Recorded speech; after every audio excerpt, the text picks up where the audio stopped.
Buenos días para los que a lo mejor no me conocen. Yo soy David, formo parte acá del liderazgo de nuestra iglesia y es un gozo para mí estar acá compartiendo con vosotros de palabras y verdades que van mucho más allá de mi opinión o de mi capacidad de decir verdades. Y de hecho, esa es la parte central de nuestro servicio. De hecho, la parte más importante de todo el servicio es lo que ha hecho Manu acá. Ella leyó lo que es literalmente la palabra de Dios, así que si tienen que quedarse con algo o acordarse de solo una cosa, acuérdense de lo que ha dicho ella, porque es lo más importante seguramente.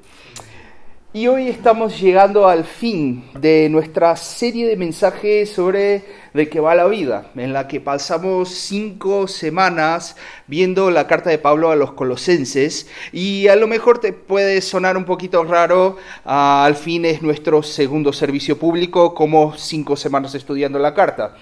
Eso lo hicimos a propósito, porque la palabra es más grande que el lugar donde estamos.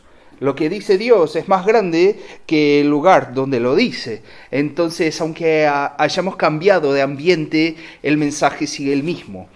Y en esa semana en esas semanas, vimos cómo la gente de un lugar tan lejano y tan distinto como una ciudad en la región que hoy día es Turquía, en el siglo I, tiene expectativas y tiene dificultades como las nuestras. Y la respuesta que Pablo da a esas expectativas y esas dificultades nos ayuda a entender también hoy de qué van nuestras vidas y cómo vivirlas bien. Entonces, en la primera semana, haciendo un resumen muy rápido de lo que hablamos en esas semanas, empezamos viendo que la vida no va de algo que podamos controlar o que podamos planificar completamente. Si basamos nuestra vida en algo así, seguramente nos vamos a frustrar con la realidad porque simplemente no la podemos controlar. Siquiera podemos predecir lo que es la realidad. La vida va de conocer quién creó y quién sostiene la realidad y toda la historia en general, pero nuestra historia en particular, y esa persona es Cristo. Seguimos viendo en la semana siguiente que la vida tampoco va de evitar el sufrimiento, tampoco va de evitar el dolor o algo así, porque inevitablemente el sufrimiento forma parte y a veces una gran parte de nuestras vidas. Así que para entender la vida en esos momentos, nosotros miramos a aquel que ha sufrido por nosotros y ha sufrido junto con nosotros y que nos da la esperanza de que el dolor que pasamos acá no tiene la última palabra en nuestra existencia. Esa persona es Cristo. A continuación, Jonathan nos mostró que la vida tampoco va de crear reglas y una disciplina para alcanzar el éxito o el favor de Dios. Nuestros esfuerzos, al fin y al cabo, no cambian nuestro corazón. Por más que nos esforcemos, no somos capaces de cambiar lo que va dentro de nosotros, sino que la vida va de la libertad y del perdón que, pese a nuestra incapacidad de cambiarnos, recibimos de Cristo. Y la semana pasada finalmente vimos que la vida no va de la religión. La vida no va de la religión en el sentido que uno pueda cumplir los mandamientos de Dios para ganar su favor o merecer ser parte de su familia, sino que Dios simplemente nos invita a vivir de una manera coherente con la identidad que Él ya nos ha dado, por su gracia solamente, y no por lo que nosotros podamos hacer por Él. Dios no está esperando nada en cambio de nuestra parte. Él lo hizo por su gracia. Una vida que es vivida en una comunidad de gente que tiene esa misma conciencia, de gente que se ayuda en ese camino por la coherencia con su nueva identidad. Una identidad que es basada en Cristo. Y finalmente hoy llegamos al fin de esa carta. Pablo va a cerrar la carta a los Colosenses y por eso vemos acá Pablo en un tono mucho más personal, ¿no? Llevando su mensaje a una conclusión. Pero antes de ver lo que dice el texto, como siempre, te invito a que le pidamos a su autor divino, el Dios que habla a través de las palabras de Pablo, que nos enseñe lo que Él quiere decir. Entonces, te invito a que bajes tu frente para que tengamos un momento de oración. Padre, muchas gracias porque tú eres bueno.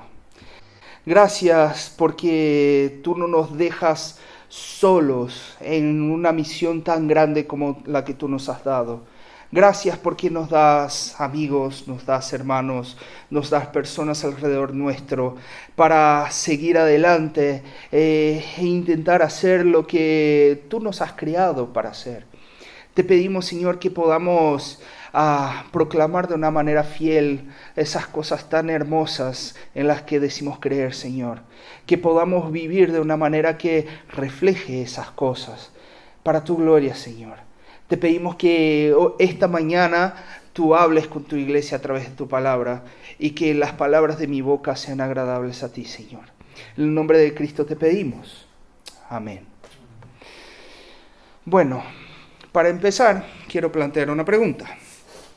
¿Cómo realizar una tarea que parece imposible? ¿Cómo enfrentarse a un reto que parece simplemente inconquistable? Hay muchísimas historias que conocemos que hablan de ello. Una de ellas, por ejemplo, es El Señor de los Anillos. ¿Cómo se puede destruir al anillo que domina a todos los demás poderes de la Tierra Media y les atrapa en tinieblas bajo el poder de Sauron, el Señor Oscuro? Seguramente eso es imposible. Es necesario un grupo de personas tan distintas y de lugares tan distintos y con pensamientos y capacidades tan distintas y que trabajan juntos en sociedad en un mismo objetivo para cumplir esa misión. Y el poder para cumplir esa misión no está dentro de Frodo, que es el protagonista de esa historia, más bien está afuera de él. Y, a lo mejor te parece un poquito raro eso de hablar de una historia secular para intentar traer alguna lección o alguna lógica de lo que vamos a hablar. Pero ese ejercicio de encontrar enseñanzas importantes y reflejos de una verdad mayor en elementos de la cultura se basa en un concepto llamado gracia común. Un concepto que tiene todo que ver con la capacidad que tenemos de involucrarnos en nuestra cultura y no simplemente de ser un grupo hermético, un grupo cerrado y aislado que no se comunica con lo que todas las personas conocen. Creemos que ese concepto se puede resumir en que la gracia de Dios derrama su imagen sobre todos los humanos. Así que mismo la gente que no profesa a Dios con palabras, aún refleja su carácter en lo que hace, porque es imagen y semejanza de Dios. Y lo vemos en los lugares que menos esperamos, como por ejemplo en Harry Potter. Volvemos a nuestra reflexión de retos imposibles. ¿Cómo se puede vencer a Voldemort, el brujo más poderoso, recién restaurado en su forma en un duelo directo, cercado por sus secuaces, cuando él estaba usando todas las maldiciones imperdonables posibles, que es el final del Cáliz de Fuego, si no lo conocen? Es necesario la ayuda de todos sus amigos, de toda su familia, que están en un mismo objetivo y sufrieron el mismo mal que él está sufriendo en aquel momento. Y otra vez, el poder para el éxito en esa batalla no está en la capacidad y en la habilidad de Harry, pero está en algo que está más bien afuera de él. Y bueno, si no conoces ninguna de esas historias, no hace falta. Seguro que puedes entrenar ese principio con alguna historia que te suene más familiar. Pero yendo al texto, en ese final de la carta de Pablo, él nos está mostrando el reto de una vida bien vivida. Y acá el caso es el mismo. Primero porque la vida no va de un objetivo individual, sino que es una misión colectiva. Es decir, que la vida va de luchar por una misión que va más allá de nosotros, más allá de lo que nosotros queremos o sentimos, más allá de nuestras vidas y nuestros gustos personales. El comienzo de ese texto empieza hablando de esa capacidad, porque Pablo va a empezar esa sección diciendo para que nosotros oremos. Él va a decir eso porque necesitamos para ese objetivo dos cosas. Primero, hermanos que estén a nuestro lado. Leímos acá con Manu una lista enorme de personas que Pablo estaba diciendo que estaba trabajando con ellos. Pero también necesitamos de un poder que está más allá de nuestras habilidades. Y es sobre ese poder que Pablo empieza hablando. Él va a decir para que nos dediquemos a la oración con una mente alerta y con un corazón agradecido. En ese mundo contemporáneo, muchas veces la gente quiere equivaler lo que serían conceptos cristianos con equivalentes seculares. Entonces a veces se pone la oración como algo que estaría en la misma categoría de la meditación o de mindfulness o de cosas así, como si fuera algo para centrarse en uno mismo, para alejarse de la realidad física. La oración sería como un momento de olvidarse de la locura de la rutina y escuchar el silencio y centrarse en uno mismo y relajarse. Pero eso no cuadra lo más mínimo con lo que Pablo está diciendo acá. Él dice que la oración debe ser realizada con una mente alerta, no con una mente vacía, con una mente que está al tanto de lo que está pasando, no con una mente que está dormida. Y un corazón agradecido, un corazón que sabe lo que está pasando alrededor suyo. Eso porque la oración no es una mirada hacia adentro, sino hacia afuera. Es decir, estamos hablando de lo opuesto de lo que sería una meditación o algo del estilo. No es concentrarse en sus pensamientos, sino que la oración es hablar con Dios. Es la admisión de que las respuestas que buscamos y las soluciones que necesitamos no están adentro de nosotros, sino afuera. Pero no en un sentido simplemente místico o teórico de voy a mirar afuera a la creación y sacar conceptos filosóficos que me ayuden en ese momento. No es conceptos abiertos o no concretos, pero conectando nuestra vida real y problemas reales. Debemos tener una mente alerta y un corazón agradecido. Una mente alerta que no viva en modo automático. No viva simplemente por vivir sin pensar en lo que está alrededor suyo, sino que piense en por qué uno está aquí, en lo que está haciendo, con qué dificultades se está enfrentando, quién está a su alrededor y cuáles son las necesidades de las personas que están a su alrededor. Cosas concretas, no simplemente palabras al viento. Cosas concretas como luchas psicológicas, o proyectos laborales, o limitaciones financieras, o familiares problemáticos, amigos enfermos, cosas que nos pasan todos los días. La mente alerta viene de una certeza de que Dios no actúa solo en teoría. Dios no actúa solo en lo que tiene que ver con mi religión y con mi espiritualidad, sino que Él se involucra en nuestra vida cotidiana. Él se importa con nosotros. Y por eso se mueve, y por eso nos ayuda concretamente. El corazón agradecido, a su vez, viene de la práctica continuada de ese patrón. Porque una mente alerta se acuerda de lo que ha pedido, pero un corazón agradecido se alegra de lo que ha recibido. Y obviamente somos profesionales en olvidarnos de las cosas que recibimos, de olvidarnos de agradecer por las cosas. Porque algo que nos quita el sueño durante meses, a lo mejor cuando se vaya no nos acordamos de ello. Muchas veces damos por sentado cosas que no lo son. Techo, ropa, comida, paz, salud, amistad, familia. Cosas que en el segundo que son amenazadas muchas veces nos llevan al borde de la desesperación. No tener una de esas cosas que damos por sentado muchas veces nos causa una angustia extremada. Y siendo ese el caso, muchas veces empezar por la gratitud es exactamente lo que nos ayuda a informar mejor nuestros pensamientos. Al ver y poner en palabras de gratitud lo que Dios ya nos ha dado, cómo nos ha cuidado en el pasado, cómo nos sostiene en el presente, no es inusual que después de hablar de todo eso, nuestros pedidos y nuestras inquietudes se hagan menores, se hagan menos pesados, se hagan menos graves o mismo menos significativos muchas veces.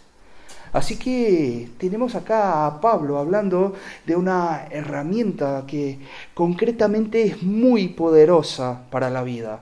Es concretamente la fuente de ese poder más allá de nosotros para cumplir con los objetivos de nuestra vida. Y no habla como un último recurso. No habla como, ahora solo nos queda orar. O ahora no nos queda más otra que pedirle a Dios. Él nos da eso como el recurso para nuestro día a día, el recurso para nuestras vidas, para acordarnos de que somos insuficientes y mismo indignos, pero que somos extremadamente amados y suplidos por aquel que tiene todo el poder. Y eso nos da un sentido, una confianza y una capacidad. Pero ¿para qué lo vamos a usar? ¿Para qué tenemos todo ese poder ajeno a nosotros? Aquí tenemos la certeza de que tendremos el poder para cumplir nuestra misión. Pero ¿cuál es esa misión? Gracias a Dios, Pablo no nos va a dejar en dudas en ese punto tampoco. Él va a decir a partir del versículo 3, oren también por nosotros, para que Dios nos dé muchas oportunidades para hablar de su misterioso plan acerca de Cristo. Por eso estoy aquí en cadenas. Oren para que pueda proclamar ese mensaje con la claridad que debo hacerlo. Aquí hay un claro centro de lo que Pablo está haciendo. Y asimismo hay un claro centro en relación a lo que nosotros somos llamados a hacer. Lo que importa para Pablo es hablar del misterioso plan acerca de Cristo, que me parece una excelente traducción. Y si nos acordamos de lo que el propio Pablo dice en otras partes de esa carta a los Colosenses, ese misterio es la misma persona de Cristo, que está disponible no solamente para un pueblo o para un grupo de personas, sino que para absolutamente todos. Y esta es la esperanza de una gloria que va más allá de cualquier otra cosa imaginable. Cristo es el centro, el sentido, el misterio revelado del cuidado de Dios por todas las personas. Y es curioso que Pablo va a pedir para que se le dé la capacidad de proclamar ese mensaje con claridad. Y bueno, si el tipo que se escribió mitad del Nuevo Testamento necesita ayuda para proclamar con claridad ese mensaje, creo que nosotros también necesitamos ayuda. Nosotros también necesitamos entender y pensar en de lo que va ese mensaje, en cómo decirlo de una manera que sea efectiva. Cuando ese mismo Pablo va a hablar sobre ese mensaje a los griegos de la ciudad de Corinto, él va a decir que el mensaje del Evangelio es una ofensa a los judíos y es una locura a los griegos. Va a decir que cada cultura se molesta con un punto distinto de ese mensaje. Y sinceramente así debería serlo. Todas las culturas tienen algo que cuando lo tocas o lo confrontas, se molestarían, pero no en todas las culturas eso es distinto. Y es curioso, porque si vemos un mapa de la distribución mundial de las religiones, que no lo tengo aquí infelizmente, vamos a percibir algo muy curioso, que a excepción del cristianismo, todas las otras religiones son culturalmente localizadas.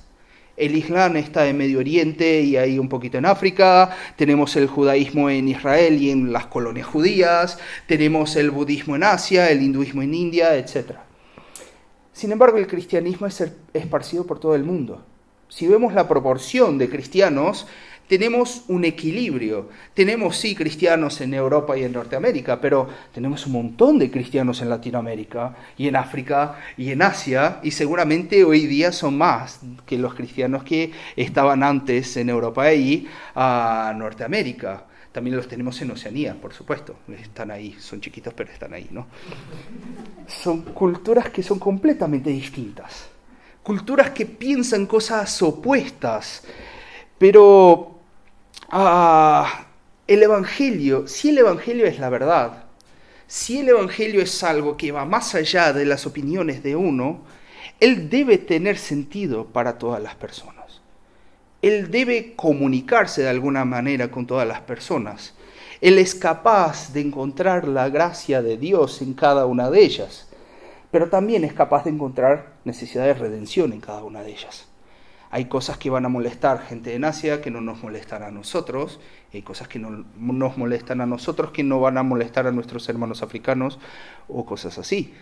Pero el Evangelio siempre va a afirmar parte de nuestras culturas y va a retarnos. Por eso hablar de ese mensaje de manera clara es un reto, porque depende de dónde estás hablando ese mensaje. En sociedades muy cerradas y disciplinadas, la tentación a lo mejor es hacer del cristianismo un listado de reglas más que cumplir para agradar a Dios, lo que llamamos legalismo. En sociedades más abiertas o reacias a la autoridad, la tentación a lo mejor es hacer el cristianismo una excusa para no preocuparse con ningún patrón moral externo, sino crearse un patrón moral propio, lo que llamamos libertinaje. Pero el mensaje, la buena noticia, el misterio que es Cristo, es decir, el mensaje del Evangelio, no es ni una cosa ni otra. No es seguir reglas ajenas, pero tampoco es seguir conforme sus propias reglas. No es creerse suficiente para cumplir todo un listado de reglas y normas, pero tampoco es crearse un listado de reglas y normas para uno de lo que cree que lo va a hacer feliz. Es entrar en una relación, es ser adoptado, es ser amado a pesar de lo que hayas hecho, así como amamos a un hijo a pesar de lo que hace. Es ser amado por lo que Cristo hizo y no por lo que nosotros hacemos. Es ser enseñado y capacitado por ese propio Cristo que pagó el precio por nosotros y vivir de una manera que sea grata a la vez que te completa.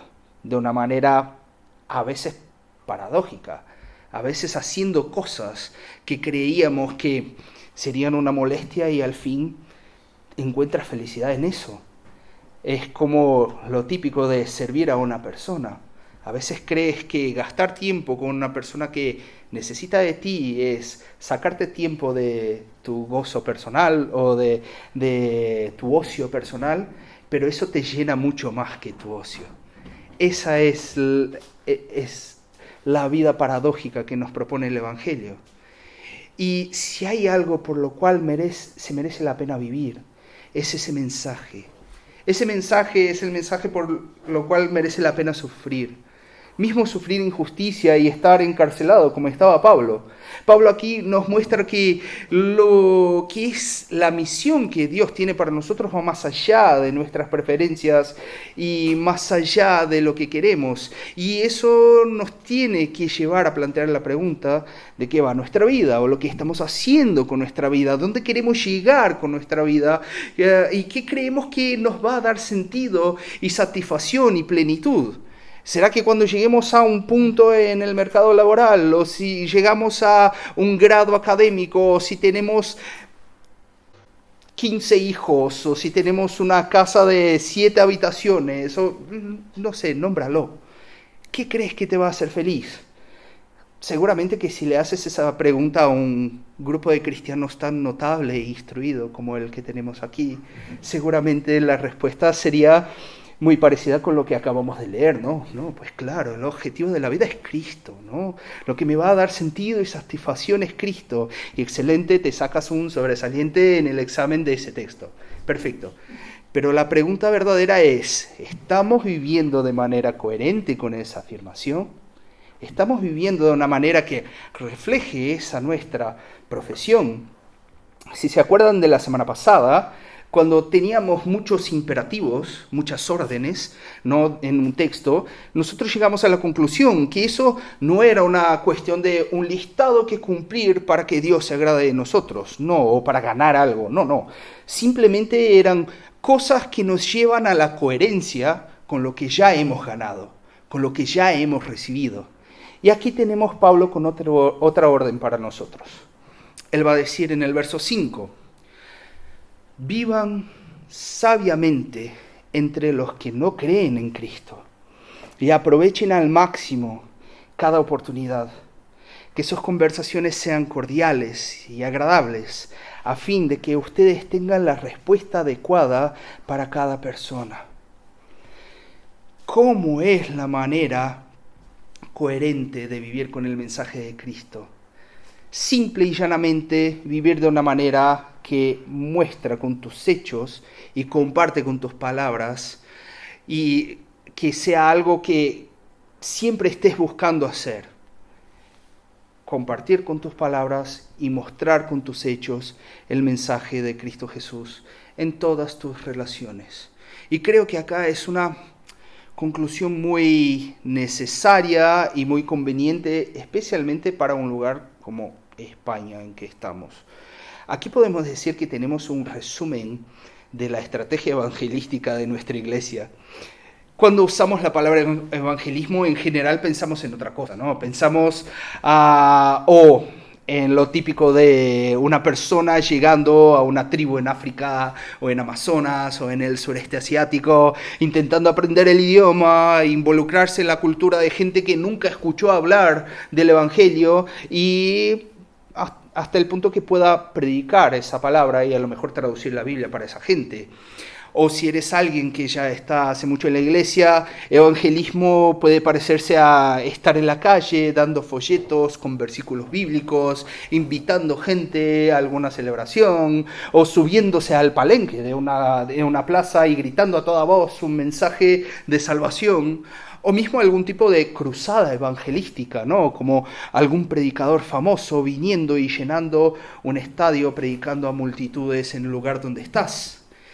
Y bueno, no hay nada inherentemente equivocado en eso, con ninguna de esas cosas, pero su efectividad en el occidente secular, que es en donde estamos, es como mínimo cuestionable, ¿no? Por ejemplo, Dios puede usar un folleto para salvar a alguien, por supuesto, Dios puede hacer lo que quiera, Dios puede usar lo que quiera para salvar a las personas, pero me parece que un folleto hoy día molesta más que atrae. Por lo menos yo individualmente, a mí no me gusta recibir folletos en la calle. ¿Por qué a alguien le gustaría recibir un folleto mío de un mensaje que creo yo? ¿Dios lo puede usar? Sí, lo puede usar. Pero, entonces, ¿qué vamos a hacer? Si simplemente vamos a dejar a un rincón las estrategias evangelísticas del pasado, eso quiere decir que nos lavamos las manos y decimos que aquí nada funciona, que los tiempos cambiaron y no necesitamos más hacer esas cosas. No. Por una razón muy simple. No existe un evangelio que no sea proselitista. No existe. Cristo, en la llamada Gran Comisión, que está en el fin del Evangelio de Mateo, Él nos comisiona a ser discípulos. Él nos ordena a ser discípulos. No es opcional. Si vas a seguir lo que Cristo dice, tienes que intentar hacer discípulos de Cristo.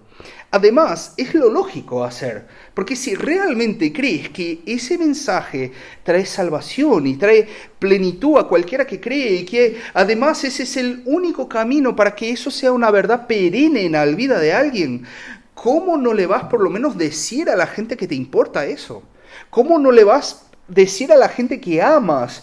Y cómo a una persona que dices que te gusta y que quieres ver el bien de esa persona, vas a omitirle algo que es tan central en tu vida y que pones tu fe y tu corazón. La solución de esa situación no es dejar de hablar, no es dejar de intentar hacer discípulos, sino es precisamente vivir lo que dice ese texto. Es tener una vida sabia y agradable con los no creyentes que aprovecha oportunidades y tiene lo que decir. Es decir, ser un tipo común, que vive normalmente, pero que se importa con la gente con quien convive, que cuida de la gente con quien convive, que entabla y desarrolla relaciones en el trabajo, en la escuela, en el vecindario, y no está siempre dando la lata con un tema que a lo mejor si lo dices de cualquier manera suena inconveniente o mismo molesto. Es vivir e importarse con el otro tiempo suficiente como para que tu opinión llegue a importarle a la persona. Tiempo suficiente como para que puedas estar a su lado cuando ocurra alguna crisis, cuando haya alguna oportunidad de decir algo que va más allá de trivialidades. Tiempo suficiente para que sepas lo que decir de una manera que tiene sentido para esa persona. No simplemente traer una fórmula mágica que sirve para salvación de todas las personas. No, pero estás hablando con un ser humano que tiene una manera de pensar, que tiene una historia y con quien algunas palabras y algunos conceptos funcionan mejor que los otros. ¿Cómo lo vas a descubrir? Conviviendo con esa persona. No tratarla como un número más de una persona que tengo que traer a Cristo. No, sino realmente importarse con ella de tal manera que decirle lo que te importa a ti y que te da sentido y plenitud a ti, pueda llegar a importarle a ella también. Pero eso demora muchísimo. Eso no pasa de la noche a la mañana. Y si invierto tanto tiempo y tanta emoción y al fin la gente rechaza el Evangelio de todas las formas. Bueno, si lo rechaza, te ganaste un amigo. Te ganaste la certeza de que la persona no ha rechazado un espantapájaros del Evangelio que ha escuchado de algún predicador en la televisión. Te ganaste la tranquilidad de que ahí hay una semilla de calidad en un suelo que a lo mejor va a brotar cuando tú ya no estés más ahí para verlo. Eso no es utilitarismo, es preocuparse con las personas. No es usarla para que pueda sacarte el peso de tu corazón de que, mira, presenté el mensaje del Evangelio. No, realmente te preocupas con esa persona. Pero igual, si vamos a hacerlo así, ¿cómo se supone que la iglesia va a crecer? ¿Cómo se supone que vamos a llenar ese lugar? Eso demora muchísimo. Aquí tengo 2 comentarios. El primero es que el crecimiento no es el objetivo final de la iglesia. El objetivo final es que quien esté acá sea una persona madura y que viva de manera coherente con la identidad que tiene en Cristo. Pero el segundo comentario es lo que nos lleva al último punto de ese texto. Porque luego, después de esa instrucción de Pablo va a dar un listado de personas que de alguna manera están conectadas con lo que él está haciendo y con lo que la iglesia en Colosas está haciendo. Él va a llamarlos por nombre. Él va a decir de sus calidades, de su importancia. Incluso va a dar algunas instrucciones particulares en ese listado. Y eso nos revela algo que es muy sencillo y que lo vimos en los ejemplos del comienzo.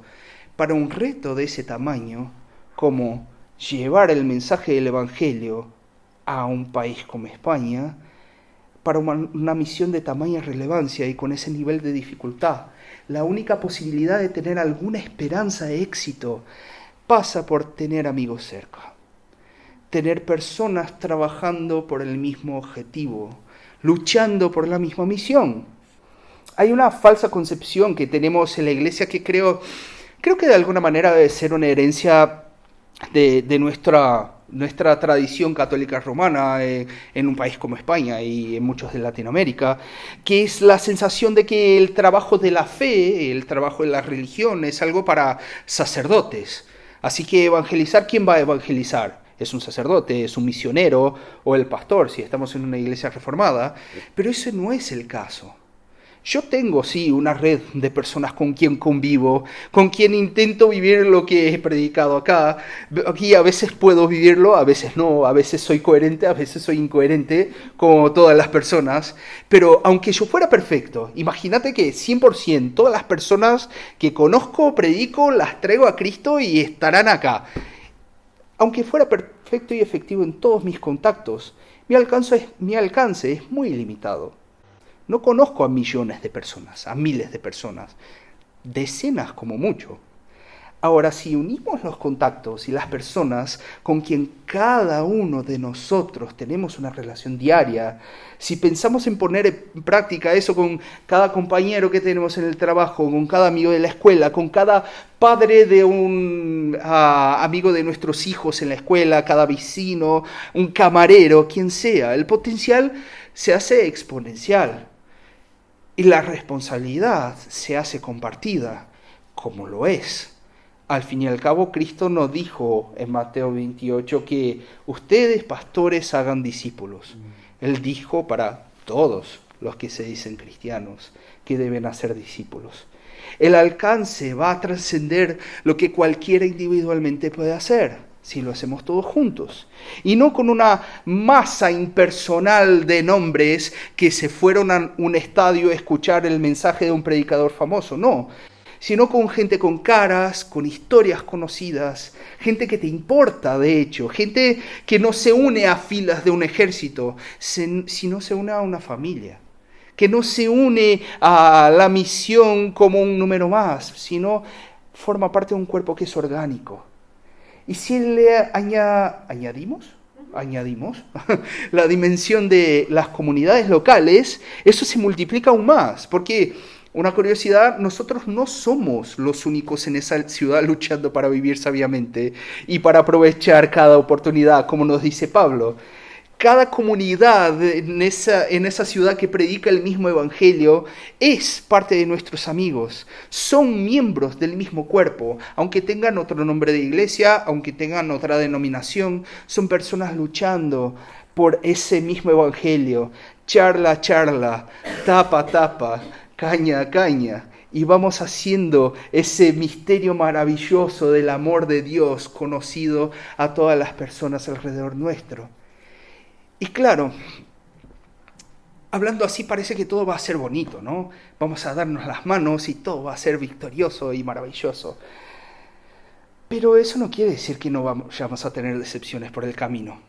Es curioso que Pablo acá cita a una persona en ese listado notable en el versículo 14 que se llama Demas. Demas es un tipo que sabemos por la última carta de Pablo, la última que escribió, que es 2 Timoteo, que esa relación con esa persona al fin le trajo dolor. Él le va a decir y le va a contar a Timoteo, Demas me abandonó, porque ama las cosas de esa vida y se fue a Tesalónica. Me abandonó cuando más necesitaba. Estoy acá apresado y me abandonó cuando yo no tenía más nadie a mi lado, él fue y me abandonó. Cuando ya se ve el fin de mi vida, él me abandonó. Duele.